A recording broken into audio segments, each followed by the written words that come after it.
सहस्रपादाक्ष शिरोरुबाय सहस्रनामे पुरुषाय शाश्वते सहस्रकोटि युगधारिणे नमः सहस्रकोटि युगधारिणे नमः।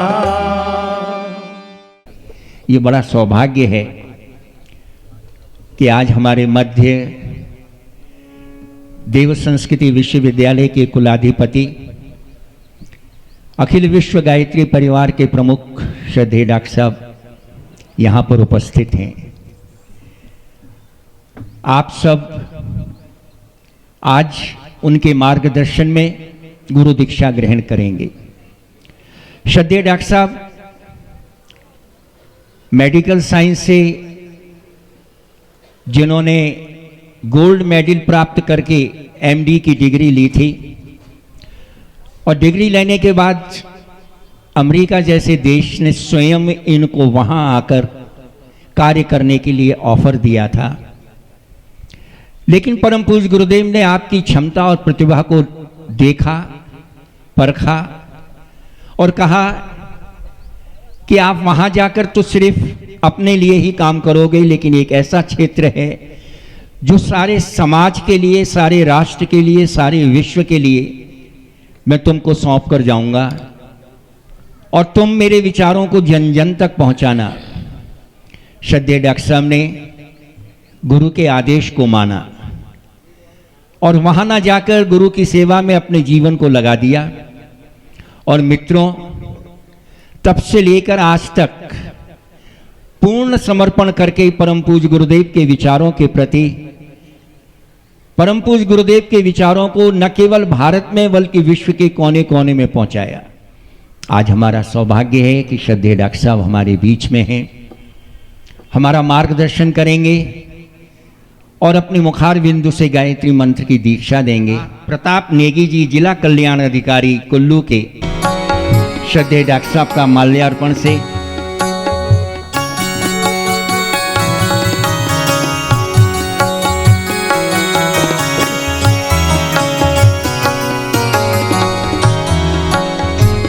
करूंगा श्रीमती एवं श्री प्रेमलाल जी टांटा जी से, जो जिला और सेशन जज हैं कुल्लू के। अगर यहाँ पर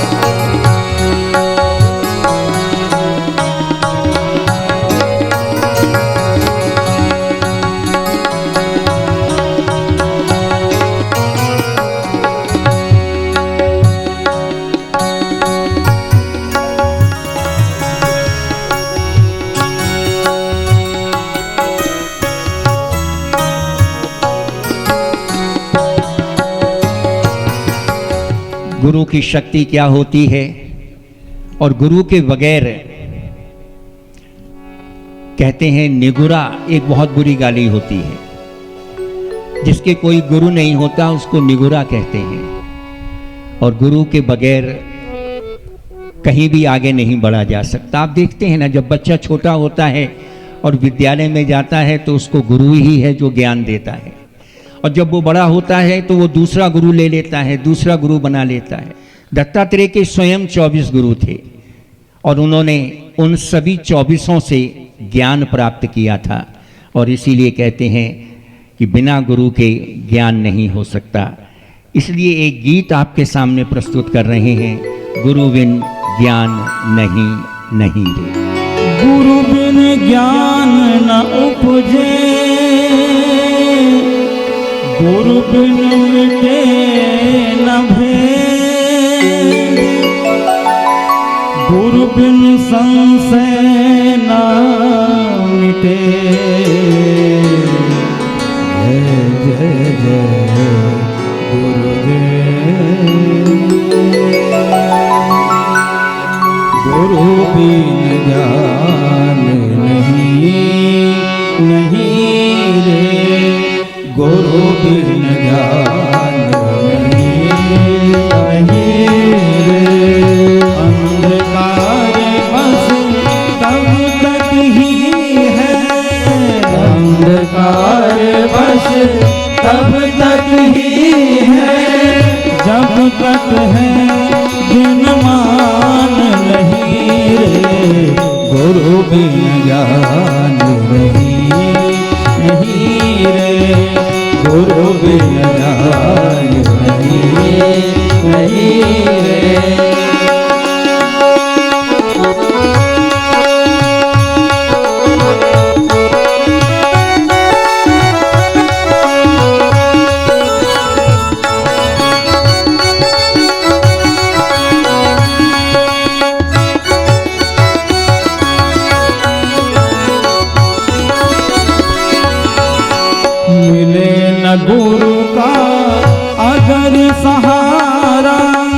मिटे नहीं मन का अंधियारा। मिले न गुरु का अगर सहारा, मिटे नहीं मन का अंधियारा। लक्ष्य नहीं दिखलाई पड़ता, पग आगे रखते मन डरता। लक्ष्य नहीं दिखलाई पड़ता, पग आगे रखते मन डरता। हो पाता है पूरा कोई, हो पाता है पूरा कोई, भी अभियान नहीं रे गुरु बिन ज्ञान नहीं रे गुरु बिन ज्ञान नहीं रे।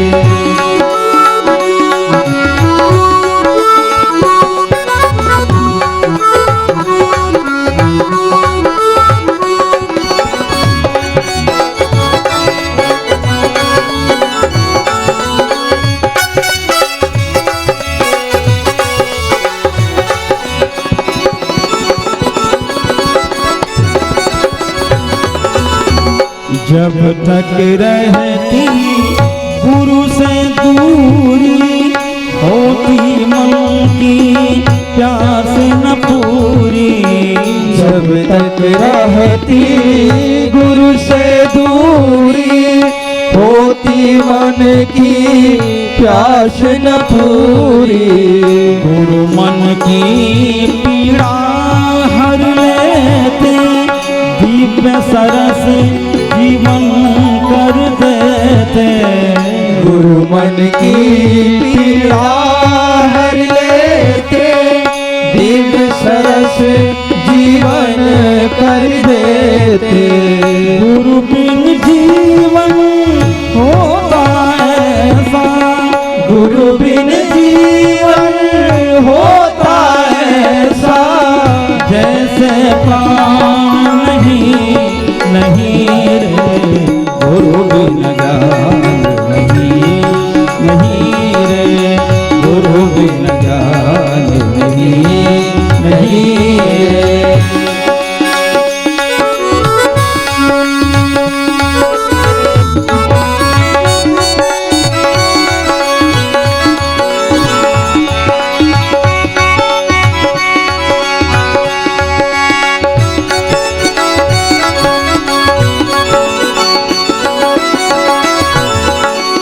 गुरु से जब अनुदान मिलेंगे,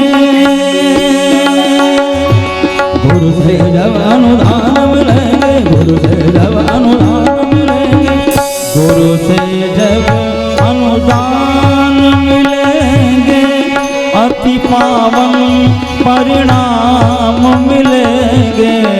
गुरु से जब अनुदान मिलेंगे, अति पावन परिणाम मिलेंगे।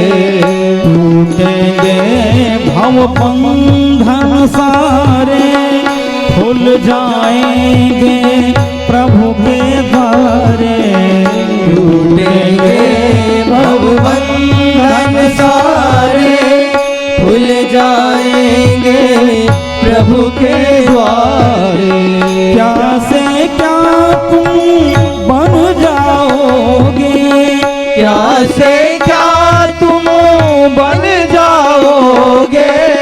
तुमको ध्यान नहीं रे गुरु बिन ज्ञान नहीं रे गुरु बिन ज्ञान। सभी लोग दोनों हाथ ऊपर करके ताली बजाकर साथ साथ गाएं। गुरु बिन ज्ञान नहीं रे अंधकार बस तब तक ही है, अंधकार बस तब तक ही है, जब तक है दिनमान नहीं रे गुरु बिन ज्ञान नहीं रे गुरु बिन ज्ञान नहीं रे।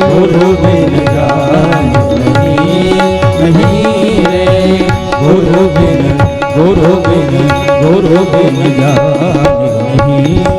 नहीं रे। भगवान सूर्य का प्रकाश हमारे ऊपर गिर रहा है और हमें रोम रोम में पूरी तरह से प्रकाशित कर रहा है। ओम भूर्भुवः स्वः तत्सवितुर्वरेण्यं भर्गो देवस्य धीमहि धियो यो नः प्रचोदयात्। ओम गुरुर्ब्रह्मा गुरुर्विष्णु गुरुरेव महेश्वरः गुरुः साक्षात् परब्रह्म तस्मै श्री गुरुवे नमः। अखंडमंडलाकारं व्याप्तं येन चराचरं तत्पदं दर्शितं येन तस्मै श्री गुरुवे नमः। मातृवत् लालयित्री च पितृवत् मार्गदर्शिका नमोस्तु गुरुसत्तायै श्रद्धा प्रज्ञायुता च या। श्रद्धा प्रज्ञायुता च या। हमारे परम पूज्य गुरुदेव पंडित श्री राम शर्मा आचार्य जी, परम वंदनीय माता भगवती देवी की सूक्ष्म उपस्थिति में इस ऐतिहासिक दशहरा मैदान में यहाँ आज के दिन विराजमान हमारे देवतुल्य भाइयों, देवी स्वरूपा बहनों, शक्ति स्वरूपा माताओं, सभी यहाँ के विशिष्ट परिजनों, और मैं समझता हूँ कि हिमाचल के सभी जिलों के प्रतिनिधि, उत्तराखंड के भी नज़दीक के भी सब प्रतिनिधि सब आए हैं, सभी हमारे गायत्री परिवार के कार्यकर्ताओं, भाइयों बहनों। गुरु के बिना अज्ञान नहीं मिटता। सबसे बड़ी समस्या जीवन में किसी भी व्यक्ति की हो सकती है तो अज्ञान है। हमें ज्ञान का अमृत मिल जाए और ज्ञान के माध्यम से हम अपने आप को धो लें अच्छी तरह से, ऐसा सौभाग्य बड़ा बिरला होता है। और गुरु की तलाश करनी पड़ती है। गुरु कई बार ढूंढता हुआ खुद आ जाता है, कई बार हम गुरु को ढूंढते रहते हैं, हमें पता भी नहीं चलता। एक सूफ़ी फ़कीर हुए हैं जुन्नैद, उनका नाम आज लेना मुनासिब समझता हूँ। उन्होंने अपने गुरु की तलाश चालू की। तो एक पेड़ के नीचे एक फ़कीर बैठे थे, उनके पास गए, बोले कि आप मुझे गुरु की पहचान बताइए, गुरु कैसा होता है। बोले जहाँ गुरु बैठा होगा चारों तरफ प्रकाश ही प्रकाश होगा, जहाँ गुरु होगा वहाँ चारों तरफ खुशबू ही खुशबू होगी, जहाँ गुरु होगा एक वृक्ष के नीचे बैठा होगा वो वृक्ष भी प्रकाशित होगा, और उस गुरु को देखते ही तुम्हें लगेगा कि उससे तुम्हें असीम प्यार है, वो तुम प्यार करने लगोगे। जब तक वो न मिले तब तक तुम बिना गुरु के ही रहो, कोई दिक्कत नहीं है, प्रकृति तुम्हारा मार्गदर्शन करेगी। अब जुन्नैद घूमने लगे। 1 साल बीता, 2 साल बीता, 10 साल बीते, 20 साल बीते। 20 साल बाद वो घूम करके फिर वहीं आए, उसी जगह। उन्होंने देखा कि बिल्कुल वही पहचान जो बताई थी कि वृक्ष के नीचे से प्रकाश निकल रहा होगा और जहाँ सुगंध आ रही होगी, मुझे तो बिल्कुल वही लग रहा है, यही है वो स्थान। आकर के बोले कि महाराज आप ही तो मेरे गुरु हैं, आपने ये उस समय क्यों नहीं बता दिया, 20 साल क्यों घुमाया मुझे, 20 साल क्यों दौड़ाया। तो बोले उस समय तुम योग्य नहीं थे, उस समय तुम्हारे अंदर बहुत सारी परेशानियाँ थीं, कुंठाएँ थीं, संतरास, तरह तरह की दिक्कतें। आज तुम योग्य हो गए हो, 20 साल घूमने के बाद, दुनिया को देखने के बाद और अपने आप को, अंतरंग को धोने के बाद। चलिए गुरु मिलता है अंतरंग को निर्मल बनाने के बाद, अंतःकरण को स्वच्छ बनाने के बाद। आज मिले हो तुम, अब आज मुझे मिले हो और तुम्हें मैं मिला हूँ, अब मैं तुम्हारा गुरु हूँ। वही व्यक्ति 20 साल बाद बैठा हुआ है उसी स्थान पर बोल रहा है। जो मेहनत पुरुषार्थ में कोई कमी न रहे, धैर्य में कोई कमी न रहे, परसिवरेंस, पेशेंस, मतलब हम जब तक धीरज नहीं रखेंगे तब तक हमें भगवान भी नहीं मिलेगा, गुरु भी नहीं मिलेगा, सच्चा नॉलेज, ज्ञान भी नहीं मिलेगा। इसलिए धैर्य की बड़ी महत्ता बताई गई। अध्यात्म क्षेत्र में धैर्य की महत्ता बताई गई। गीता में भगवान कृष्ण कहते हैं कि तुम्हारा मन भटकेगा, सब कुछ होगा, इसके बावजूद भी तुम अपने मन में धैर्य रखना। धैर्य रखोगे तो तुम्हें सब मिलता चला जाएगा। शनै शनै उपरमेद बुद्धिया धृतिग्रहितया। धीरे धीरे, शनै शनै मतलब धीरे धीरे, उपरमेद उपराम करो, बुद्धि को उपराम ऊंचा उठाओ। ये उप शब्द जो है बड़ा महत्वपूर्ण है। उपवास में भी आता है, उपासना में भी आता है, उपविश्य में भी आता है, और उपरमेद ऊपर उठाओ, धीरे धीरे अपने आप को ऊपर उठाओ। बुद्धिया अपने बुद्धि को ऊंचा उठाओ। धृतिग्रहितया, धृति यानी धैर्य शक्ति, धीरज धारण करने की शक्ति। हम लोग बड़े अधीर होते हैं, बड़ी जल्दी कुछ ना कुछ मिल जाए, बड़ी जल्दी कुछ ना कुछ मिल जाए, करोड़पति बन जाऊं, बड़ी जल्दी मैं अमीर बन जाऊं, बड़ी जल्दी मुझे नौकरी मिल जाए, बड़ी जल्दी मुझे लड़की मिल जाए, शादी हो जाए। ये आदमी के मन में ये हमेशा बैठा रहता है। धृतिग्रहितया आत्मसंस्थम मनः कृत्वा, अपने अंदर के आत्मसत्ता को आराध्य मानकर उसमें अपना मन लगाकर, मनः कृत्वा न किंचिदपि चिंतित, और कुछ चिंता नहीं करें और कुछ न सोचें। तो ऐसे व्यक्ति को धीरे धीरे भगवान स्वयं मिलने लगते हैं अपने अंतर जगत में। मित्रों, ये जो श्लोक है 6 अध्याय का है, आत्मसंयम योग का, बड़ा महत्वपूर्ण श्लोक है। ये बताता है कि हमें धीरज रखना चाहिए, धैर्य रखना चाहिए, और धैर्य रखेंगे तो हमको जरूर भगवान मिलेंगे। गुरु भगवान होता है, गुरु ईश्वर होता है, और गुरु परब्रह्म का एक मात्र डायरेक्ट अपॉइंटमेंट, सीधा शीर्ष अपॉइंटमेंट होता है। परमात्मा का सीधा अपॉइंटमेंट गुरु के रूप में। गुरु गोविंद दो खड़े काके लागू पाए, बलिहारी गुरु आपने गोविंद दियो मिलाए। आपने मुझे मिला दिया, बलिहारी है गुरु आपकी। कबीरदास जी ने एक छोटा सा दोहा कहा है, मैं सुनाना चाहता हूँ। मरो ए जोगी मरो, मरो मरण है मीठा, है योगी है जोगी है भक्त तू मर। मरने का मतलब क्या है? अपनी आकांक्षाओं को मारो, अपनी लालसाओं को, अपनी इच्छाओं को, अपनी अतृप्तियों को, इन सबको मारो। मरो है जोगी मरो, मरो मरण है मीठा। मरण दुखी करने वाली बात नहीं है। मृत्यु को दुख वाली बात मत मानो। मरण से डरो मत। मरण मतलब अपने आप को नया बना लो, अपने आप को नया बना लो। मित्रों, गुरु जो है अपने शिष्य को नया बना देता है, बिल्कुल पूरा, एक नया शरीर दे देता है, एक नया आकार दे देता है। ये बहुत बड़ी बात है, बहुत बड़ी बात है। क्योंकि हम जो शरीर लेके आए हैं, उस शरीर में बहुत सारी पूर्वजन्म की वासनाएं हैं, पूर्वजन्म के कर्म हैं, हमारे घुसे पड़े हैं। उनसे बाहर निकालना, और उनसे बाहर निकाल करके हमको महानता के पथ पे चला देना, ये बहुत बड़ी बात है। ये गुरु करता है। गुरु इसलिए करता है कि गुरु को भगवान ने अधिकार दिया है कि तुम्हें हजारों लाखों को कल्याण की राह पे चलाना है। मित्रों, मैं आज से करीब 40 साल पहले, 50 साल पहले, जब मैं 13 साल का था, तब मैं गुरुदेव से मिला अपने, और पहली नज़र में ऐसा लगा कि जैसे यही मेरे गुरु हैं। और मैं 13 साल का था, पढ़ाई कर रहा था, नास्तिक विचारधारा का था, पर जब गुरुदेव मिले तो उसके बाद मेरे चिंतन में परिवर्तन आ गया पूरी तरह से। मैंने पढ़ना चालू किया, स्वाध्याय पढ़ना चालू। गुरुदेव ने कहा अखंड ज्योति पढ़ो, अखंड ज्योति पढ़ो। मुझे ये नहीं मालूम था कि ये अखंड ज्योति पढ़ते पढ़ते मैं अखंड ज्योति लिखने भी लगूंगा, पर उन्होंने ऐसे इस लायक बना दिया। मित्रों, किसी को भी लग सकता है कि ये गुरु हमें कहाँ से मिलेगा। गुरु आपको ढूंढ लेगा। हमारे गुरुदेव के गुरुदेव हिमालय से उनको ढूंढते हुए आए। और एक आगरा के पास एक छोटा सा गांव है आंवल खेड़ा, जहाँ हमने अभी बहुत बड़ा मंदिर बनाया है सूर्य भगवान का। वहाँ तक ढूंढते ढूंढते आए उनको, और ढूंढते हुए उनको अपना बना लिया। वो कहा पिछले 3 जन्मों की जानकारी हमारे पास है, हम तुमको सब कुछ बता देंगे। बताया उन्होंने पिछले 3 जन्मों का हाल, पिछले कई जन्मों का हाल बताया, और फिर कहा कि तुम्हें ये करना है, ये करना है, ये करना है। गुरुदेव ने वर्ड बाय वर्ड वही किया जो उनके गुरु ने बताया था। सूक्ष्म शरीरधारी थे, छाया पुरुष के रूप में आए थे, दीपक में से निकले थे।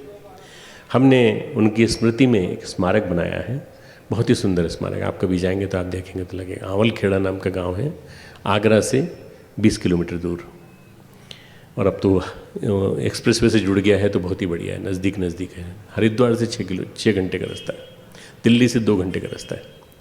तो मित्रों, ये मैं गुरु की बात जो बता रहा हूँ वो ये बता रहा हूँ, गुरु यानी भारी भरकम, गुरु जल, हैवी वाटर, भारी भरकम व्यक्तित्व की दृष्टि से, गुणों की दृष्टि से भारी भरकम व्यक्ति, महामानव, वो गुरु होता है। और जिसने गुरु को समझ लिया उसने समझ लीजिए सारा ज्ञान समझ लिया। भले आता नहीं हो कोई बात नहीं, वेद नहीं पढ़े हो कोई बात नहीं, उपनिषद न पढ़े हो तो कोई बात नहीं, पर अगर आपने गुरु को पढ़ लिया और अपने आप को समर्पित कर दिया उनके चरणों में, तो गुरु को समर्पित समझने के बाद, समर्पण करने के बाद गुरु का ज्ञान आपके अंदर आ जाता है। सबसे बड़ी चीज़ है ज्ञान। अज्ञानेन आवृतम ज्ञानम तेन मुह्यन्ति जंतवा। अज्ञान से ज्ञान ढका हुआ है, इससे मोहित होकर आदमी जंतु की तरह से व्यवहार करता है, एनिमल बीइंग की तरह से। तो क्या करें हम? आप ज्ञान की तलाश में चलिए। ज्ञान किसको मिलेगा? श्रद्धावान लभते ज्ञानम तत्पर संयतेन्द्रिय। स्फूर्तिवान को, इंद्रिय पे नियंत्रण करने वाले को, तत्पर संयतेन्द्रिय। श्रद्धावान लभते ज्ञानम, श्रद्धावान को ज्ञान मिलेगा, बुद्धिमान को नहीं मिलेगा। बुद्धि का तो मान है, उसको बुद्धि का अहंकार है, श्रद्धावान को मिलेगा। श्रद्धावान लभते ज्ञानम। तो हम ज्ञान पाना चाहते हैं जिससे कि हम जीवन को सही बना सकें। ज्ञान जीवन में जरूरी क्यों है मित्रों? ज्ञान तो इसलिए ज़रूरी है कि हम इस ज्ञान के द्वारा पवित्रतम हो सकते हैं और इसी जन्म में हम मुक्ति को प्राप्त हो सकते हैं, मोक्ष को प्राप्त हो सकते हैं। पापी से पापी व्यक्ति भी हो, अपि चेदसि पापेभ्य सर्वेभ्य पाप कृत्तम। सबसे ज़्यादा पापी हो कोई, सर्वम ज्ञान प्लवे नहीं, वो उसको मैं ज्ञान की नौका में बिठाकर मोक्षयिष्यामि, उसको मैं नाव में बिठा के पार कर देता हूँ, मैं उस पार निकाल देता हूँ। बंधनों से मुक्ति का एकमात्र मार्ग गुरु है और कोई नहीं। आज आप बहुत सौभाग्यशाली हैं मित्रों, ज्ञान की महिमा के सागर, ज्ञान के सागर, 3200 किताब लिखी उन्होंने सारा के सारा शास्त्र का निचोड़ पूरा के पूरा ला के रख दिया। और वो निचोड़ पूरा के पूरा जो है वो उन 3200 किताबों में है। 3200 किताबों का भी एक निचोड़ उन्होंने निकाला है, तो अभी 80 वाङ्मय में आया है, खंड में आया है। और उसके बाद 40 और तैयार हुए, उसमें 10 आ चुके हैं, 30 और आने वाले हैं।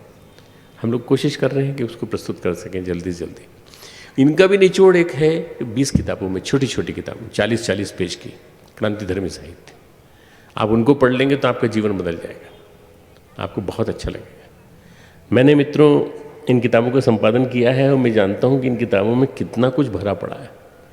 सब कुछ पूरा के पूरा नेक्टर, अमृत एक जगह इकट्ठे हुए। मधुमक्खी घूमती रहती है, इधर उधर घूमती रहती है, परागकणों से लेके आती है और फिर मधु बनाती है, शहद बनाती है। शहद जो है वो गुणकारी इसलिए है क्योंकि मधुमक्खियों ने परिश्रम किया है, जगह जगह संचय किया है। परम पूज्य गुरुदेव ने सारा के सारा ज्ञान अपना गुरु की कृपा से पाया, और ऐसे गुरु से मैं आपको आज जोड़ने जा रहा हूँ। गुरु सही अर्थों में वो होता है जो ऊंचा उठा दे साधक को, शिष्य को, और उसको ज्ञान के गंगा में नहला दे, ज्ञान के गंगा में नहला दे। गंगा जल में स्नान करना पवित्र है कि नहीं, मुझे नहीं मालूम। व्यास की नदी जो आपके सामने बह रही है, इसमें स्नान करना पवित्र है कि नहीं, मालूम नहीं। संगम है, वहाँ पर स्नान करना पवित्र है कि नहीं, मुझे नहीं मालूम। परंतु गुरु के ज्ञान में स्नान करना सबसे ज़्यादा पवित्रतम है, सबसे ज़्यादा पवित्रतम। और सबसे बड़ी बात यह कि ये भूमि जो है भगवान राम की है, दशहरा का मैदान है ये। और भगवान राम ने अपने गुरु से जो पाया, सबसे पहले गुरु उनके वशिष्ठ, दूसरे गुरु उनके विश्वामित्र, और दूसरे गुरु जो थे विश्वामित्र, उन्होंने बला अति बला सिखाई, गायत्री और सावित्री विद्या, गायत्री और सावित्री विद्या।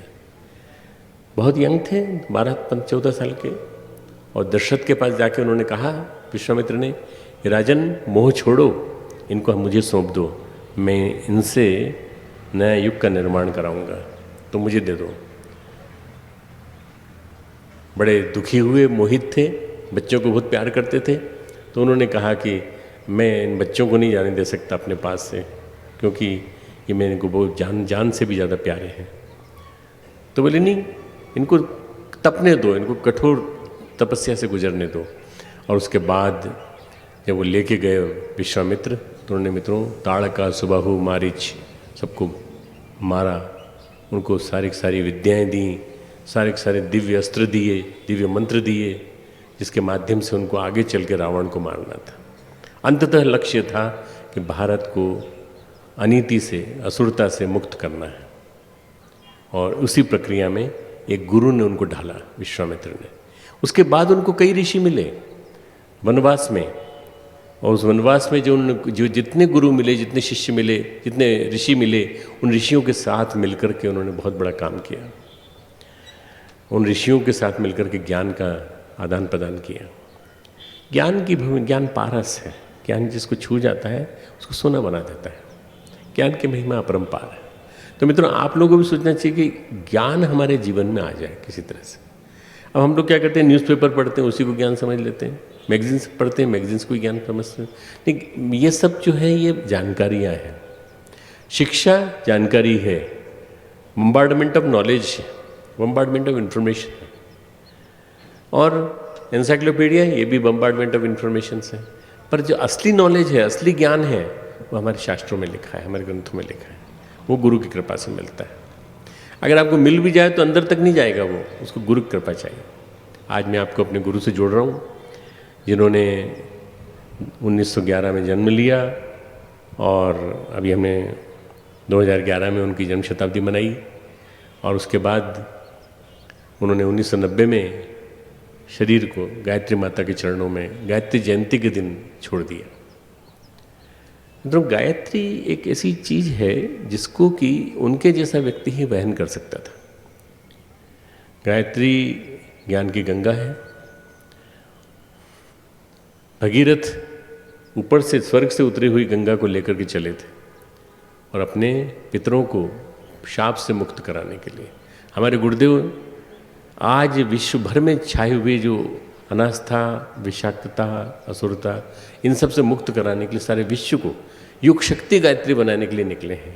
गायत्री को युग शक्ति गायत्री, सारे विश्व का वातावरण गायत्रीमय होना है, तो अंततः होना है। और अभी आप बहुत जल्दी सुनेंगे, 9 साल के अंदर, 10 साल के अंदर सारा वातावरण गायत्रीमय होगा। एक बड़ा विलक्षण माहौल बनने जा रहा है। गायत्री मंत्र की कृपा से सारे के सारे लोग जो हैं वो ज्ञान के सागर में स्नान कर रहे होंगे। मित्रों, परम पूज्य गुरुदेव, परम वंदनीय माता जी दोनों ने मिलकर अनुष्ठान किए, 24 लाख के 24 अनुष्ठान किए। वंदनीय माता जी ने देव कन्याओं से कराए, खुद भी किए। और वो स्थान शांति कुंज है, गायत्री तीर्थ, जहाँ पर अखंड दीपक जलता है। और अखंड दीपक को जलते जलते मित्रों 91 ईयर्स हो चुके हैं। 9 साल बाद हम उसकी 100 साल मनाएंगे। 2026 में, 1926 में जलाया गया था। अखंड अग्नि के रूप में स्थापित हो गया। तो गायत्री और यज्ञ दोनों का जोड़ा है। इन दोनों को परम पूज्य गुरुदेव ने जन जन तक पहुँचाया। और आज लाखों लोग, करोड़ों लोग, कम से कम 20 करोड़ लोग गायत्री परिवार के ऐसे हैं जो नियमित रूप से गायत्री मंत्र का जप करते हैं, और जिनके जीवन में इसके माध्यम से कल्याणकारी चेंजेस आए, बहुत सारे परिवर्तन आए। बच्चे विद्वान बने हैं, बच्चे पास होकर अच्छे नंबरों से पास हुए हैं। पति पत्नी में लड़ाई होती थी, वो मिट गया, कलह मिट गया, दाम्पत्य जीवन मधुर हो गया। ये सारी चीज़ें केवल गायत्री मंत्र की कृपा से हैं। गायत्री मंत्र में 3 प्रार्थनाएं हैं। उस परमात्मा को मानो जो तीनों लोकों में संव्याप्त। ओम भूर्भुवः स्वः, ओम यानी परमात्मा, तस्य वाचक प्रणवः, प्रणव यानी ओम, उसको प्रणाम करो। और उस प्रणाम करके उस परमात्मा को तीनों स्थूल शरीर, सूक्ष्म शरीर, कारण शरीर, भू भुवः स्वः, तीनों शरीरों में प्रविष्ट कराओ। और प्रविष्ट कराने के बाद क्या करें? तत्सवितुर्वरेण्यम, उसको सविता के तेज से अंदर तक पूरी तरह से तेजस्विता को धारण करो। सविता का तेज अपने अंदर धारण करो। पहला संदेश गायत्री मंत्र का, उस सविता के तेज से अपने आप को सवितुर्वरेण्यम। सविता जो है, सूर्य जो है, ये लीडर है, हमारे ग्रहों का अधिपति है, जातक की आत्मा है, ग्रहों का अधिपति है, और हमारी मूल चेतना है। हमारी मूल चेतना, ब्रह्मांड में जो कुछ भी है वो सूर्य है। उस सूर्य का ही अंश हमारे अंदर है। तो ये सूर्य जो है, इसका तेज हमारे अंदर प्रविष्ट हो। तत्सवितुर्वरेण्यम भर्गो देवस्य धीमहि, जो हमको देवत्व प्रदान करे, जो हमें पापनाशक तेज दे और जो हमें श्रेष्ठता का वर्ण करने की प्रेरणा दे। तभी हम देवता बन पाएंगे जब श्रेष्ठता को वर्ण करेंगे। धियो यो न प्रचोदयात्, उसको हम सहगामिता के माध्यम से चलें, सहगमन, साथ साथ चलें, साथ साथ सब लोग करें। जितनों को आपको मौका मिले आप सब गायत्री मंत्र दे सकते हैं। आप सब आज गायत्री मंत्र की दीक्षा लेने के बाद आप भी गायत्री मंत्र की दीक्षा किसी को दे सकते हैं। कुछ करना नहीं है, आपको वैसा जीवन जीना है गायत्री मंत्र में जो प्रेरणा दी गई है उनका, और वैसी ही प्रेरणा दे करके गुरुदेव के बिहाफ पर आप गायत्री मंत्र की दीक्षा दे सकते हैं। मैं जो दीक्षा दे रहा हूँ आपको गुरुदेव के बिहाफ पे दे रहा हूँ। तो ये गायत्री मंत्र जो है ये आपके जीवन में बहुत सारे चमत्कारी परिणाम लाएगा। आप खुद देखेंगे कि हमारे जीवन में बदलाव आ रहा है। क्या करें इसके लिए? सबसे पहले आप अपने जीवन की सारी कमियों को निकाल दीजिए। सबसे पहले जितने भी आपके अंदर की त्रुटियां हैं, जितने प्रकार के आपके अंदर कमियां हैं, क्या कमियां हो सकती हैं? हमारे व्यक्तित्व में कुछ कमियां ऐसी हैं जिसकी वजह से हमारा व्यक्तित्व ऊंचा नहीं उठ पाता। व्यक्तित्व, पर्सनालिटी हमारी डिग्रेड होती है, इरोड होती है कंटिन्यूस। तो क्या करें? आप अपने व्यक्तित्व में कमियों को तलाशिए। मैं बताता हूँ क्या क्या कमियाँ हो सकती हैं। झूठ बोलना, पीठ पीछे बुराई करना, कड़वा बोलना,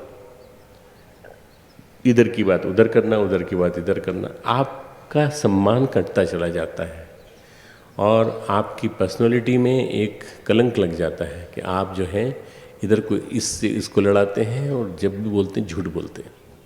तो ये सब चीज़ें बंद करें। शुरुआत अपने वाणी से करें। अपने व्यक्तित्व को भारी भरकम बनाएं, क्योंकि आपका गुरु बहुत भारी भरकम है, इसलिए आपका व्यक्तित्व भी ऐसे ही होना चाहिए। कहीं आपके मुंह से गलत तो नहीं निकल रहा है, कहीं ऐसी बात तो नहीं कि कुछ आप चिंतन में गड़बड़ आ रही है। दूसरा मित्रों जो है वो है हमारा खान पान। हमारा खान पान सही होना चाहिए। जो भी खाएं, जो भी पिएं हम, वो शुद्ध हो। आप तो हिमाचल जैसे बहुत ही बढ़िया प्रांत में रह रहे हैं, हम आपके पड़ोसी हैं उत्तराखंड के, और पहाड़ के बीच में शुद्ध वातावरण में। पर उसकी यही है कि कुछ मूढ़ मान्यताएं मनी हुई हैं यहाँ पर, उन सब से आपको मुक्ति पानी पड़ेगी और मूढ़ मान्यताओं से मोर्चा लेना पड़ेगा आपको। सबसे बड़ी बात यह है कि मांसाहार किसी भी हालत में नहीं किया जाना चाहिए। आज जो फास्ट फूड का प्रचलन बढ़ गया है वो घटना चाहिए। फास्ट फूड कभी वंस इन ए वाइल, महीने में एक आध बार कभी आपने ले लिया तो ठीक है भाई, ध्यान रखिए उसके अंदर मांस तो नहीं है, उसके अंदर अंडा तो नहीं है, उसके अंदर और कुछ तो नहीं है। जो भी खाएं देख के खाएं और घर का बना हुआ खाएं। पका करके, तल भून करके, उसकी शक्ल बिगाड़ करके, उसके गुणों को बिगाड़ करके मत खाएं। आप अच्छा भोजन करें, सात्विक भोजन करें, पौष्टिक भोजन करें। मैं पहली बार आया हूँ कुल्लू। आज नड्डा जी के मैं ठहरा तो नड्डा जी के मुझे भोजन कराया, तो उन्होंने पूरा परिचय कराया इस चीज़ को कि इसमें अखरोट को पीस करके इसके अंदर डाला गया है और वो अंदर भरा गया है आटे के साथ इसके अंदर, और इसको इसके साथ खाया जाता है। इसके साथ हमारे खाने की कितनी विधियाँ प्रचलित हैं। शाकाहार हमारे देश का एक महत्वपूर्ण वो है, और जहाँ जहाँ जो जो चीज़ पाई जाती है वो उसके माध्यम से। सेव है तो सेव के भी कई प्रकार के चीज़ बन गई हैं, कई प्रकार के प्रोडक्ट बन गए। मित्रों आप लोग कम से कम अपने जीवन को ऐसा बना सकते हैं कि आपके जीवन शुद्ध रहे। और आहार शुद्ध, अन्नो वही मनः, अन्न जो है मन बनाता है। जैसा अन्न है वैसा मन है आपका। तो आप ध्यान रखें, जो भी आप खाते हैं वो शुद्ध खाएं। इसके बाद मित्रों जितना खाते हैं उससे आधा खाएं, कम खाएं, ज़्यादा नहीं खाएं। अरे आप तो भूखे मार देंगे आपको, नहीं, हम भूखे नहीं मारेंगे। आप निश्चित रूप से मानकर चलिए कि आपका स्वास्थ्य बढ़िया हो जाएगा, आपका स्वास्थ्य और बढ़िया हो जाएगा। अभी क्या होता है कि आदमी ज़रूरत से ज़्यादा खा जाता है। हम जब गले तक भर जाता है उसके बाद हम और भी अगर हमसे कोई आके कहे तो हम खा लेते हैं। जंगल में शेर अकेला रहता है, राजा, और राजा इसलिए कहलाता है क्योंकि उसको अकल है कि कैसे क्या खाना चाहिए। वो खाता है, हिरण खाता है, हिरण का शिकार करता है और खाता है, और खाने के बाद वो पानी पीता है कंटिन्यूस 3-4 दिन तक, 5 दिन तक। कोई और हिरण सामने से निकल जाए तो नहीं खाता हो। क्यों भाई, क्यों नहीं खा रहे हो? खा लो ना, जो बचेगा वो हम खा लेंगे। सियार वगैरह बोलते हैं उनसे, तो बोले नहीं, हमको मारना होगा तो हम जब शिकार आएगा, शिकार नहीं होगा तो हम शिकार ढूंढ लेंगे और मार लेंगे। वो अपने पेट को पचाने की योग्य बनाता है। हम लोग ऐसे नहीं है समझदार। तो गुरुदेव ने कहा है मनुष्य ही ऐसा जानवर है जो जब चाहे तब खा सकता है, जब चाहे तब खा सकता है। खाना खा के बैठे हो और ऐसे में कोई आके आपके कहे कि साहब बहुत सुंदर, बहुत अच्छी मिठाई है, यहीं की मिठाई, कुल्लू की मिठाई है, बहुत बढ़िया मिठाई है, तो आप एक उठा लेते, अरे एक और ले लो। आपने, आपको मना करना भी आना चाहिए, मना करना आना चाहिए, नहीं भोजन अभी किया है, अभी हम नहीं लेंगे। गुरुदेव कहते थे आधा पेट भरो भोजन से, 1/4 पानी के लिए छोड़ दो, बाद में पियो, 1/4 हवा के लिए छोड़ दो, तो पच जाएगा भोजन। आज अधिकांश रोग जो हो रहे हैं, ओबेसिटी, हाइपरटेंशन, डायबिटीज़, ये ओवर ईटिंग्स, और जिनके पास बेचारे के पास खाने को कुछ नहीं है, उनके लिए छोड़ो, उनके लिए रखो, आप उनको दो आहार, उनको दो। इसलिए आहार के मामले में थोड़ा सतर्क रहें कि आहार हमारा सही होना चाहिए। विहार आहार के साथ साथ खान के साथ पान भी होता है। तो पीने में शराब का प्रचलन पहाड़ों में बहुत ज़्यादा होता है, मेरे प्रांत में बहुत ज़्यादा है, उत्तराखंड में। तो वहाँ हमने बहुत ज़्यादा तेज़ी से अभियान चालू किया है, और इस कोने से उस कोने तक हमने जगह जगह महिलाओं को खड़ा किया है, और वहाँ शराब की भट्टियाँ जला दी गई, शराब की भट्टियाँ समाप्त कर दी गई, और सरकार को भी कानून बनाने मजबूर होना पड़ा है कि हाईवे पे नहीं आने देंगे हम। आपको भी ध्यान रखना है, हम भी ध्यान रखेंगे। हमारे मुंह में कभी नहीं जाने पाए और हम किसी और के मुंह में नहीं जाने दें। इसलिए शराब से दूर रहना है। शराब के जो अलावा और भी जो ऐसे मादक द्रव्य हैं उनसे भी दूर रहना है। मैं कोक की और पेप्सी की और थम्स अप इन सब की बात कर रहा हूँ कि इनकी ज़रूरत नहीं है।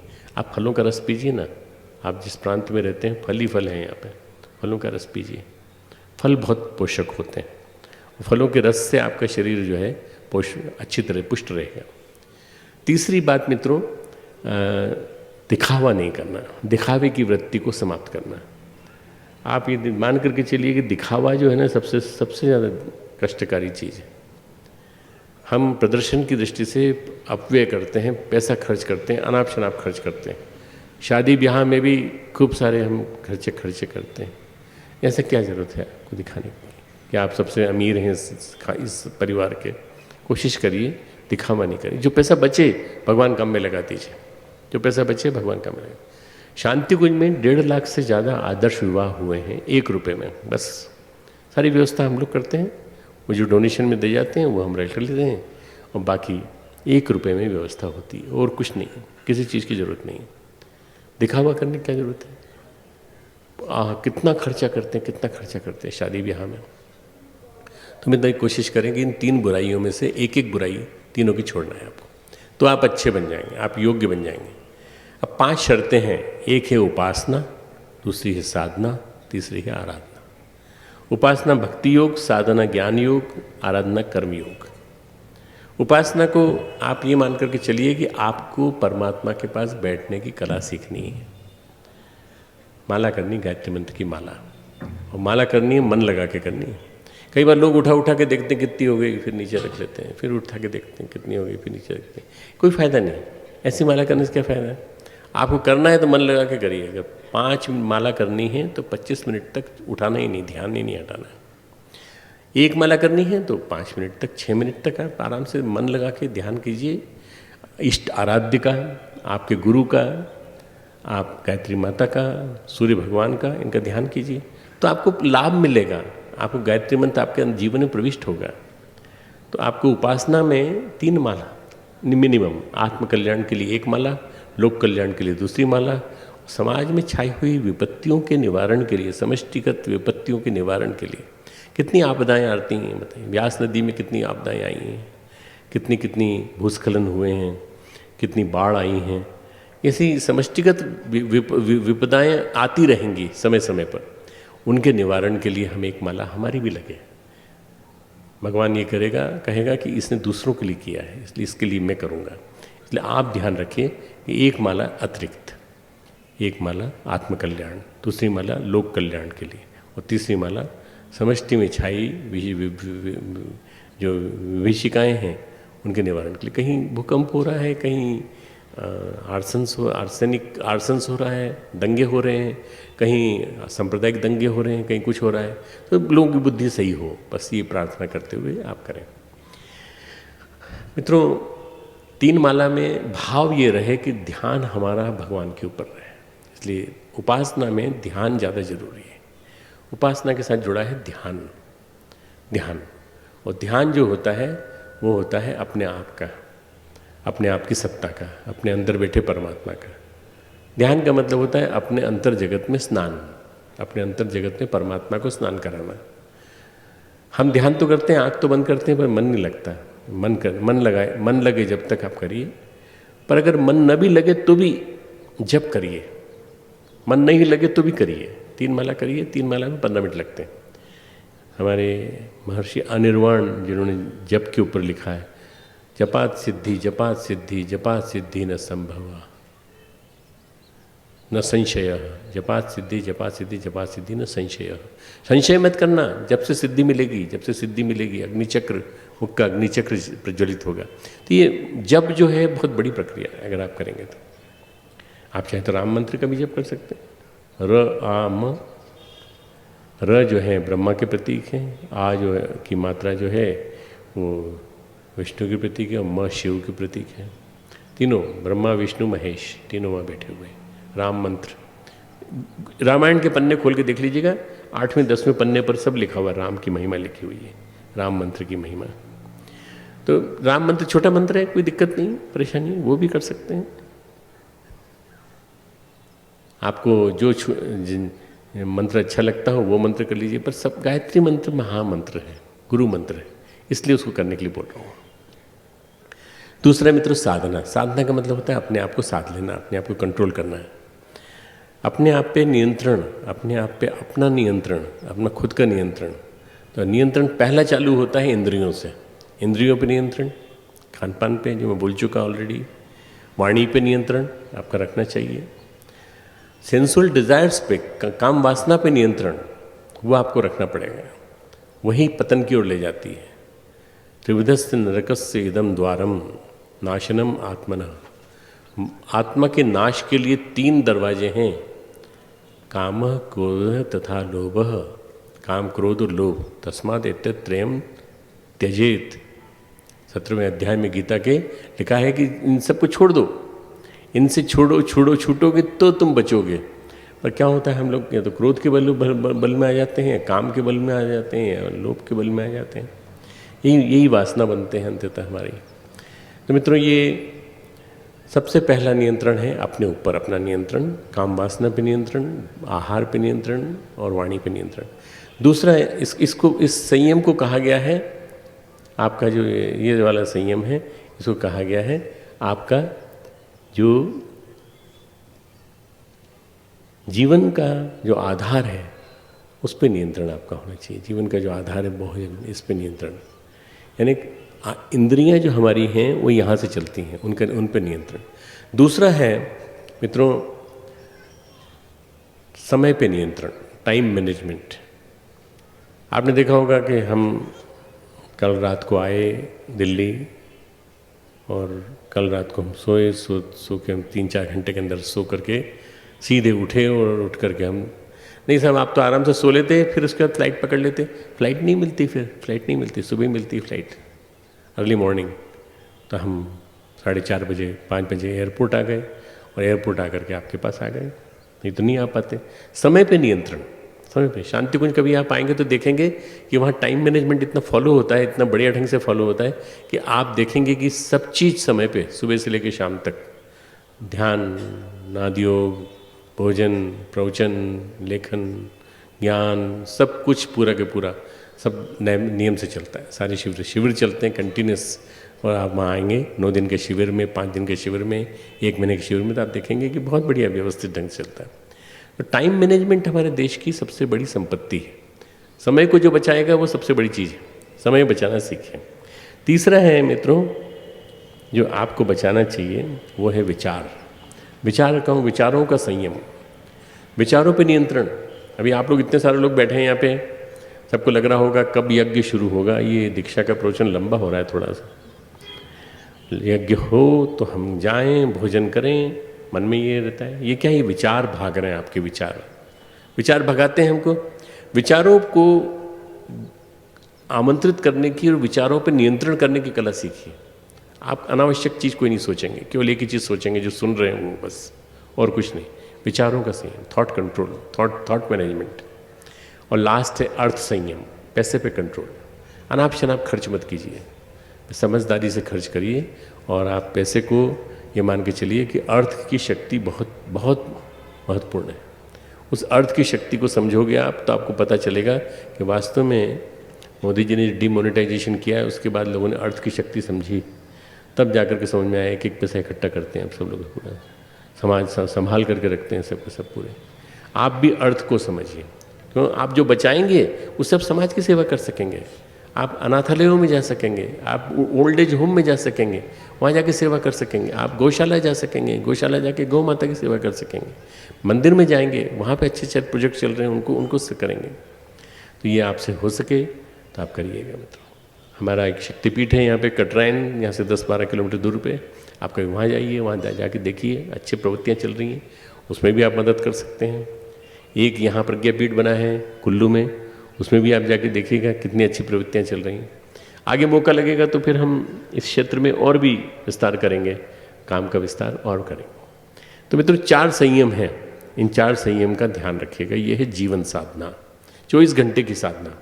उपासना तो 5 मिनट की, 10 मिनट की, 15 मिनट की होती है, पर साधना 24 घंटे की होती है। आराधना जीवन भर की होती है।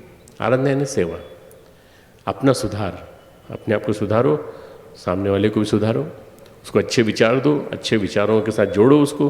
अच्छे विचारों के साथ जोड़ोगे तो आपके लिए हमेशा के लिए आपका हो जाएगा। अच्छे विचारों में स्नान करने की कला सिखाओ उसको। मित्रों, आप देखना कि श्रेष्ठ विचार जब मिलेंगे तो व्यक्ति नेगेटिव विचारों में जाना बंद कर देगा। अच्छे विचार, पॉजिटिव विचार, देशभक्ति के विचार, देश में नैतिकता के विस्तार के विचार, ये विचार आपके अंदर आना चाहिए। और इन विचारों को आप घर घर फैलाइए। हम आपको रास्ता बताते हैं, गुरुदेव की किताबें, स्वामी विवेकानंद की किताबें, और इतने महत्वपूर्ण सारे महापुरुषों के लेख लिखे हुए मंत्र। सबसे बड़ी बात हमारी पत्रिका है अखंड ज्योति। इस पत्रिका के सारे लेख गुरुदेव की प्रेरणा से लिखे जाते हैं और ये लगातार प्रकाशित हो रही है। मित्रों, 1937 से प्रकाशित हो रही है, कंटिन्यूस चली जा रही है। ये करीब 80 वर्ष 84 वर्ष पूरे कर चुकी है। और इस पत्रिका को अगर आप पढ़ेंगे एक बार तो आपको लगेगा कि हमारा जीवन बदल गया। आप पढ़ के देखिए, निश्चित रूप से बहुत परिवर्तन आ जाएगा आपके जीवन में। अखंड ज्योति पत्रिका का स्वाध्याय, श्रेष्ठ किताबों का स्वाध्याय नियमित रूप से। स्वाध्याय का मतलब होता है सद्ज्ञान में विचरण, ज्ञान में विचरण करना, ज्ञान के अंदर निरंतर चलते रहना ज्ञान में चलते रहेंगे तो कभी बुरे विचार आएंगे ही नहीं, नेगेटिव विचार आएंगे। आज साइकेट्रिक प्रॉब्लम इतनी बढ़ गई है कि आदमी को नेगेटिविटी बहुत जल्दी तंग करती है। अरे ऐसा हो गया तो, ऐसा हो गया तो, ऐसा बुरा हो गया, बुरा सोचता है सबसे पहले, अच्छा नहीं सोचता। आप भी अच्छे विचारों में रमण करने की कला सीखिए। मित्रों, ये तीनों योग, उपासना, साधना, आराधना सधेंगे तब जब 2 चीज़ें आप करेंगे, समयदान, अंशदान। समय अपना दीजिए, आपका समय भगवान के काम के लिए लगना चाहिए। 1 घंटा अपने लिए और 1 घंटा भगवान के लिए। जिस गुरु से जुड़ने जा रहे हैं उन गुरु के लिए आपको 1 घंटा निकालना है। इन 2 घंटे से आप रोज़ निकाल सकेंगे तो बहुत अच्छा है, नहीं निकाल सके तो सप्ताह में 1 बार निकाल लीजिए। 4-6 घंटे निकाल लीजिए, 8 घंटे निकाल लीजिए, वर्किंग आवर्स निकाल लीजिए। इससे आपको ज़्यादा से ज़्यादा आप काम कर सकेंगे और आपको गुरु का सानिध्य मिलेगा, गुरु आपको मार्गदर्शन देंगे। समयदान पर सारा शांति कुंज का कार्य चलता है। आपको आश्चर्य होगा, मैं जिस विश्वविद्यालय को चला रहा हूँ उस विश्वविद्यालय में मैं तनख्वाह बहुत कम देता हूँ, ऑनरेरियम गिने चुने लोगों को देता हूँ। सारा सब समयदान पे चल रहा है। समयदान पे उनका ध्यान रखते हैं, बच्चों का, जितने टीचर्स हैं उनका ध्यान रखते हैं, अध्यापकों का ध्यान रखते हैं। शांतिकुंज के कार्यकर्ता जितने भी हैं वो समयदान पे हैं। मैं खुद समयदान पे हूँ, जब से आया हूँ तब से मैंने कभी पैसा नहीं लिया, कुछ नहीं लिया। समयदान पर समय दान का मतलब होता है अपना समय भगवान के काम के लिए देना, बस। आप भी दीजिए, थोड़ा समय दीजिए ना, 1 घंटा दीजिए। एक मीटिंग बुलाइए अखंड ज्योति के आर्टिकल्स डिस्कस करने के लिए, अखंड ज्योति क्लब बनाइए और उसमें डिस्कस करिए, समय दान दीजिए। आप हमारे शक्तिपीठ जाइए या हमारे प्रज्ञापीठ में जाइए, वहाँ बैठ कर के बात करिए। आपका क्लब है यहाँ पर, जहाँ पर आप लोग बैठ के बात करते हैं, उनमें बात करिए।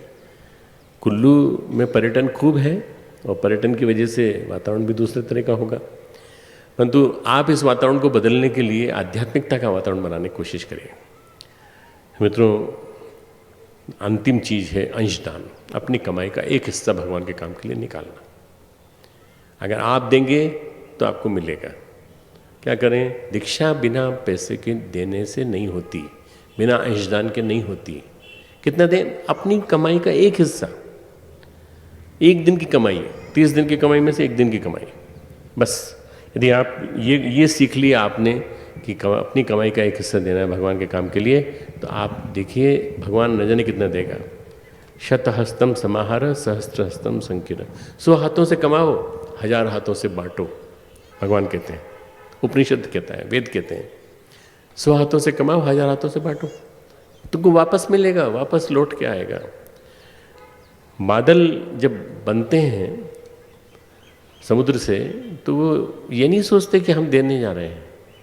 हम तो जो कुछ भी हमारे पास है वो हम जल राशि बांट देंगे, जल राशि बांट देते हैं। कभी पहाड़ों पे आते हैं, कभी आज जैसे सुबह पानी गिरा वो वहाँ बांट देते हैं, और वहाँ से बांटने के बाद जहाँ जहाँ अच्छी हरियाली होती है वहाँ उनका ग्लेशियर बन जाता है और वो वहाँ पानी गिरता है। ये पानी नदियों में आता है और नदियों में आकर के पानी आपको मिलता है।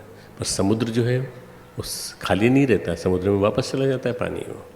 इसलिए कभी कोई देने वाला खाली नहीं रहता, देने वाले को मिलता ही रहता है बदले में। आप भी अपनी कमाई का एक हिस्सा निकालिए।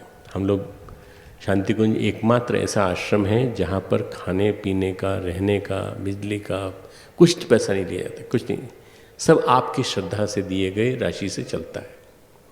अगर आप देंगे तो ठीक है, नहीं देंगे तो कोई बात नहीं। हमारे पास बहुत बड़ा समुदाय है, पूरा भारतवर्ष है, पूरा विश्व है, सब जगह से आता है और ये श्रद्धा की वशीभूत होकर के आता है। लोग जो हम काम कर रहे हैं उनको देख करके आता है। तो आप भी इतने बड़े जो अन्न क्षेत्र चल रहा है, जो इतना बड़ा आश्रम चल रहा है, उसकी जो क्रिया पद्धति है उसको देखते हुए आप जब एक बार आके देखेंगे तो आपको पता चलेगा। और वहाँ के लिए आप कुछ करके दिखाइए। आप क्या करें? अपना कमाई का एक हिस्सा दीजिए। उसमें अपनी कमाई का एक हिस्सा कैसे दे सकते हैं? 1 दिन की कमाई दे सकते हैं। आपको 30,000 रुपये मिलते हैं, 1,000 रुपये आप भगवान के लिए रख दीजिए। अरे साहब क्या कह रहे हो, 1,000 तो बहुत ज़्यादा होता है। 1,000 आपको ज़्यादा लगता है? 29,000 बचाना है कि नहीं आपको? 29,000 भी गंवा दोगे आप पूरे बचे हुए। मेरे दोस्त थे, डॉक्टर दोस्त, मैं इंदौर गया तो इंदौर में दीक्षा में बैठ गए वो लोग, आप जैसे बैठे हैं ना ऐसे, और सारे डॉक्टर, कोई MD, कोई MS, कोई अच्छा कमाने वाला, कोई 15 लाख, कोई 20 लाख, कोई 10 लाख ऐसे कमाने वाला। मैंने कहा भाई अपनी 1 दिन की कमाई तुम निकालो और तुम दे दो। तो उन लोगों ने संकल्प तो ले लिया। संकल्प लेने के बाद एक दूसरे से पूछा 1 दिन की कमाई कितनी होती है, तुम कितना कमाते हो, प्रैक्टिस से कितना कमाते हो? बोले मेरी तो प्रैक्टिस 5 लाख की है। तो 1 दिन कमाई सोची तो सोचे 40,000 रुपया। हे भगवान, 40,000 रुपये मुझे डॉक्टर प्रणव पंड्या को भेजना पड़ेगा। अब सब घबरा गए। तो मेरे उन सब डॉक्टर मित्रों में से एक दो बचे, बाकी सब ने अपना वो दीक्षा का जल जो था वो छोड़ा और सुनते रहे और उसके बाद चले गए। बस 2 जो डॉक्टर जो थे, उन दोनों डॉक्टरों को मैंने ऐसा जोड़ा कि वो अभी तक मेरे साथ जुड़े हुए हैं और उनको भगवान ने खूब पैसा दिया, जम के दिया, कई गुना दिया उनको पैसा। ये भगवान के साथ साझेदारी, भगवान के साथ साझेदारी है। अगर आप साझेदारी करेंगे तो आपको मिलेगा। हमारे यहाँ बच्चे पढ़ते हैं, हम उनसे केवल 2,000 रुपये महीना, यानी 24,000 से लेकर 30,000 रुपया साल का लेते हैं। उसी में खाना, उसी में रहना, उसी में इंटरनेट, उसी में किताबें, सब कुछ। और उनके लिए स्पॉन्सर भी मिल जाते हैं हमको बहुत सारे बच्चे नहीं पेमेंट कर पाते, तो उनके लिए हम खाली रखते हैं कि इनको पैसा नहीं देना है तो कोई बात नहीं, हम इनके लिए मेरिटोरियस स्टूडेंट हैं और पिछड़े वर्ग के हैं तो इनको हम अलग से पढ़ाएंगे। पढ़ाते हैं और उनके लिए पैसे की व्यवस्था समाज करता है। मित्रों, आज तक हम लोगों को कभी भूखे नहीं मरना पड़ा शांति कुंज में। सब कुछ चलता रहा है, सब कुछ आ रहा है। परम पूज्य गुरुदेव ने निर्णय लिया था 1987-88 में, और मित्रों आज तक निरंतर ये हमारा क्रम चल रहा है। आप भी देना सीखें, बांटना सीखें, आर्ट ऑफ गिविंग। अपनी कमाई का एक हिस्सा निकालने की कोशिश करिए। बस ये दीक्षा के नियम हैं, इनको ध्यान रखना। अब कमर सीधी कर लीजिए, दोनों हाथों को ऐसे जोड़िए, दोनों अंगूठों को ऐसे रखिए, छाती से लगा लीजिए ऐसे। दोनों अंगूठों पे निगाह रखिए, एक अंगूठे पर माता पार्वती, एक अंगूठे पर हर हर महादेव भगवान शिव, एक अंगूठे पर माता शारदा मणि, दूसरे अंगूठे पर भगवान रामकृष्ण परमहंस, एक अंगूठे पर वंदनीय माता जी जिनका चित्र लगा हुआ है इस तरफ, दूसरे अंगूठे पर परम पूज्य गुरुदेव। आप देख लीजिए, दोनों को देखते रहें और देखने के साथ साथ हमारे साथ टुकड़ों टुकड़ों में गायत्री मंत्र बोलते रहिए। गायत्री मंत्र जब आप बोलेंगे तो 5 बार बोलेंगे मेरे साथ टुकड़ों टुकड़ों में, और उसी के साथ आपके अंदर एक जीव चेतना में ब्रह्म चेतना का अवतरण हो जाएगा, आरोपण हो जाएगा। उसके बाद आपके ऊपर जल डाला जाएगा, हमारे वॉलंटियर्स उसके बाद खड़े हो जाएंगे और सब जल से अभिसिंचन करेंगे, ताकि जो बीज डाला गया है उसको खाद पानी मिलता रहे निरंतर। आपको भी खाद पानी डालना है। 4-5 अभियान जो मैंने बताए हैं, इनके माध्यम से मेरे साथ साथ सावधान हो जाएं। अंदर यज्ञशाला में कोई चले नहीं, अब थोड़ी देर के लिए, 1.5 मिनट के लिए, बस 1.5-2 मिनट के लिए बैठ जाएं, सब बैठ जाएं। बाहर भी मूवमेंट न हो, बैठ जाएं, सावधान। ओम भूर भुवः स्वः तत् सवितुर वरेण्यं भर्गो देवस्य धीमहि धियो योनः प्रचोदयात्। ओम भूर भुवः स्वः तत् सवितुर वरेण्यं भर्गो देवस्य धीमहि धियो योनः प्रचोदयात्। ओम भूर भुवः स्वः तत् सवितुर वरेण्यं भर्गो देवस्य धीमहि धियो योनः प्रचोदयात्। ओम भूर भुवः स्वः तत् सवितुर वरेण्यं भर्गो देवस्य धीमहि धियो योनः प्रचोदयात्। ओम भूर भुवः स्वः तत् सवितुर वरेण्यं भर्गो देवस्य धीमहि धियो योनः प्रचोदयात्। अब ऐसे ही बैठे रहेंगे, हिलेंगे नहीं अपनी जगह से, और आंखें ऊपर इधर उधर नहीं करेंगे, आंखें अपनी अंगूठों पे रखें। वॉलंटियर्स उठ जाएं, स्वयंसेवक। उपाचार्य बहने भाई जल पात्र लें, सभी के ऊपर जल का सिंचन करें। ओम मापोहिष्ठामयो भुवः तान ऊर्जे दधातन महेरणाय चक्षसे। ओम यो वः शिवतमो रसः तस्य भाजयते हनः उशतीरिव मातरः। ओम तस्मा अरंगमामवो यस्य क्षयाय जिन्मथ आपो जनयथा चनः। ओम पुनन्तु मा देवजनाः पुनन्तु मनसा धियः पुनन्तु विश्वा भूतानि जातवेदः पुनीहि माम्। अपनी निगाहें हटा लें अब वहाँ से। आप सब हाथ इस तरह से कर लें, और यहाँ से जो सूत्र बोला जा रहा है 5 साक्षी के रूप में आप ग्रहण कर रहे हैं। बोलेंगे ओम ओम अग्ने अग्ने व्रतपते व्रतपते व्रतम व्रतम चरिष्यामि चरिष्यामि। ओम अग्नये नमः ओम अग्नये नमः। ओम ओम सूर्य सूर्य व्रतपते व्रतपते व्रतम व्रतम चरिष्यामि चरिष्यामि। ओम सूर्याय नमः ओम सूर्याय नमः। ओम ओम चंद्र व्रतपते व्रतम व्रतम चरिष्यामि चरिष्यामि। ओम चंद्राय नमः ओम चंद्राय नमः। ओम वायो व्रतपते व्रतपते व्रतम व्रतम चरिष्यामि चरिष्यामि। ओम वायवे नमः ओम वायवे नमः। ओम ओम व्रतानाम व्रतपते व्रतपते व्रतम व्रतम चरिष्यामि चरिष्यामि। ओम इंद्राय नमः ओम इंद्राय नमः। गुरु दीक्षा आप लोगों ने ली, लेकिन कहते हैं कि दीक्षा तब तक पूर्ण नहीं होती जब तक कि दक्षिणा नहीं दी जाती।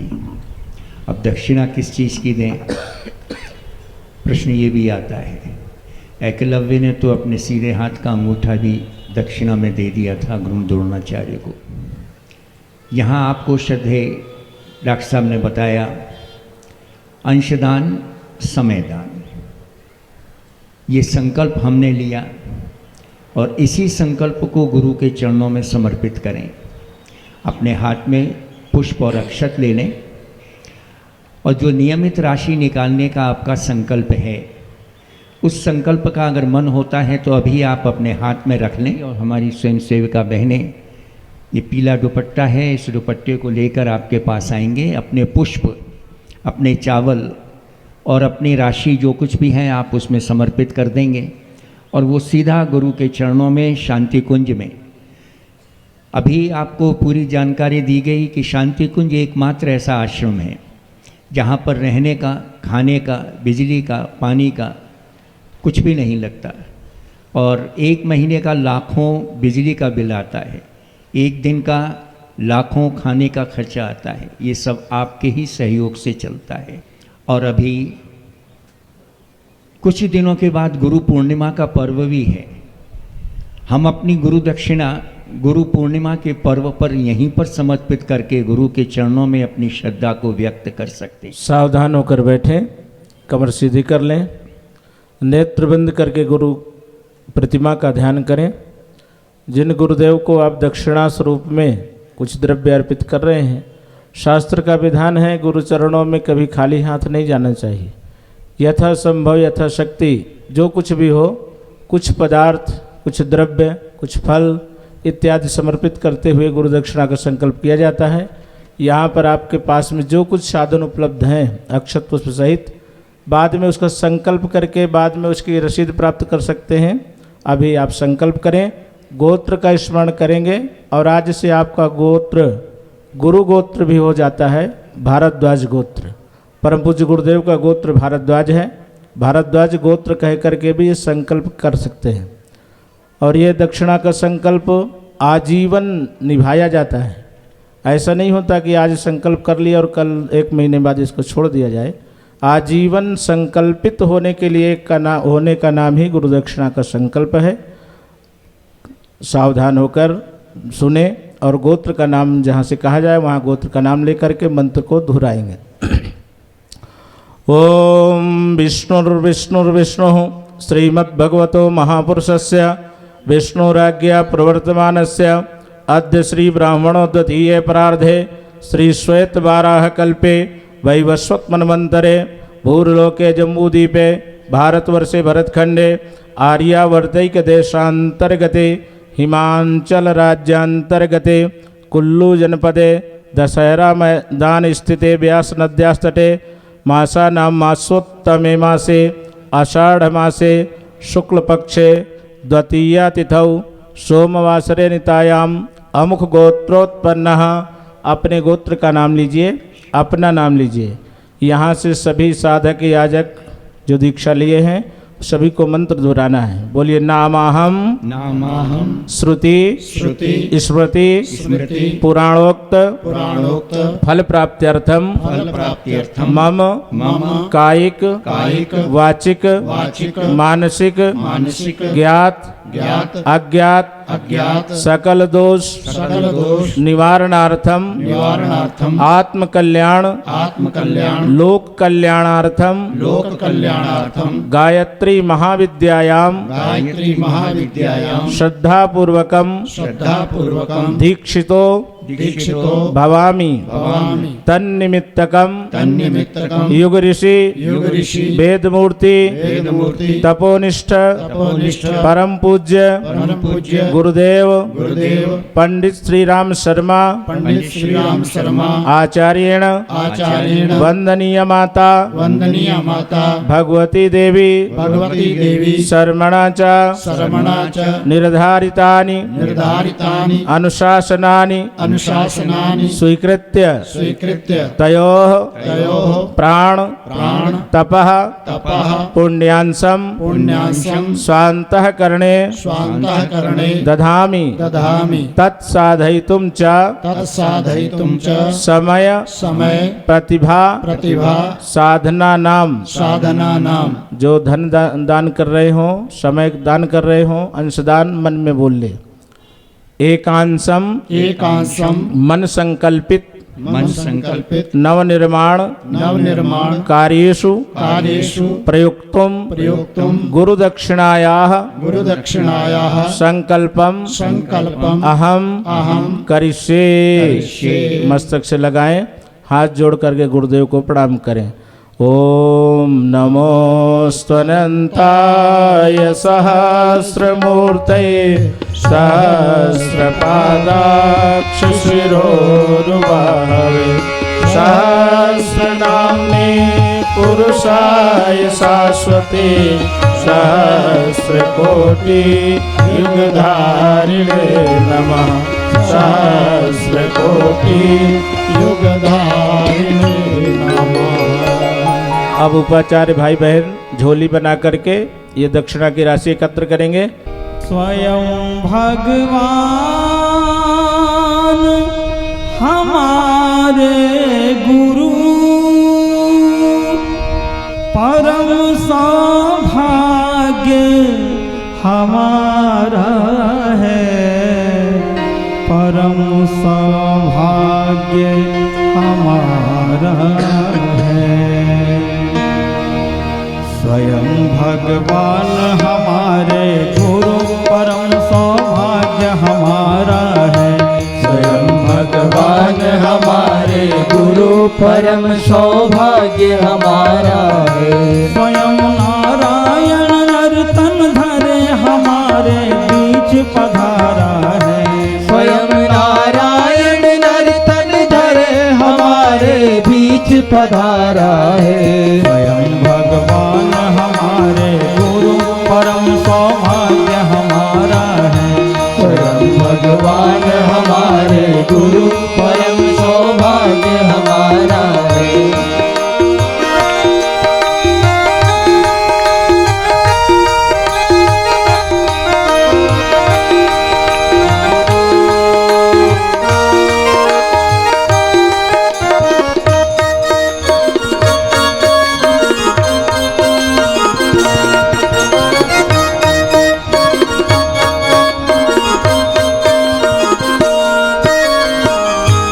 गुरु तो आते जाते पर नारायण कभी कभी आते।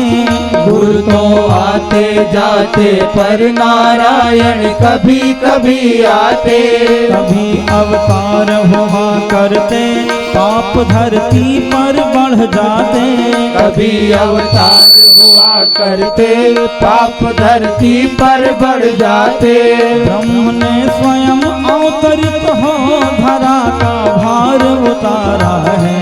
ब्रह्म ने स्वयं अवतरित हो धरा का भार उतारा है। स्वयं भगवान हमारे गुरु परम सौभाग्य हमारा है। स्वयं भगवान हमारे गुरु परम सौभाग्य हमारा है।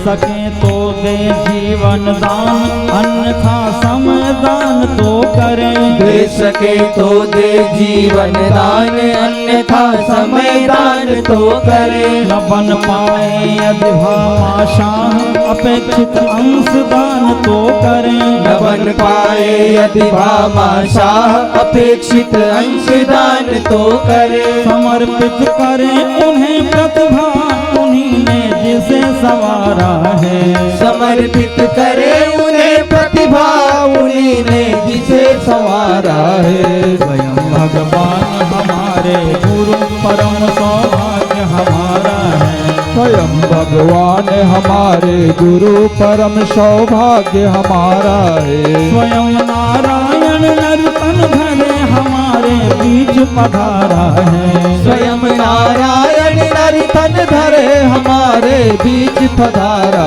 है। स्वयं भगवान हमारे गुरु, परम सौभाग्य हमारा है। स्वयं भगवान हमारे गुरु, परम सौभाग्य हमारा है। परम सौभाग्य हमारा है। परम सौभाग्य हमारा है। परम सौभाग्य हमारा है। बोलिए परम पूज्य गुरुदेव की जय।